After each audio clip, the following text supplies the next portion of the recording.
Hello বন্ধুরা, আবারও চলে এসেছি সম্পূর্ণ নতুন ভিডিও নিয়ে। স্মুথনিং করাচ্ছি, কিন্তু খুব ভয়ে ভয়ে। গত বছর স্ট্রেটনিং স্মুথনিং দুটোই করিয়েছিলাম আমার গাঁজার মতো পাক লাগানোর চুলের হাত থেকে রক্ষা পাওয়ার জন্য। তো তারপরে যেটা হয়েছিল, সেই চুলটাকে সোজা করতে এত বেশি হিট প্রয়োগ করা হয়েছিল, যে কারণে আমার চুলটা পুরো ড্যামেজ হয়ে গেছিলো। আর সেটা রিপেয়ার হতে পাক্কা 1 বছর লেগেছে। প্রচুর ঘরোয়া পদ্ধতি আমি অ্যাপ্লাই করেছি চুলে, তারপরে অনেকটাই বেটার হয়েছে আমার চুল। তারপরেই আমি স্মুথনিং করাতে এসেছি। পার্লার দিদিটা সেটা খুব ভালো করে জানে, সে খুব ভয়ে ভয়ে সেটা করছে।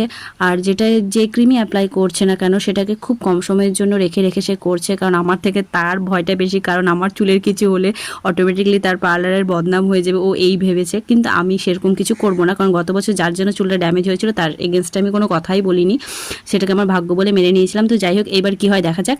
তো ফাইনালি এটা দেখো আমার চুলের লুক। স্মুথনিং করার পর আমার চুলটা এরকম লাগছে, অনেকটাই হেলদি হয়েছে, খুব ভালো লাগছে।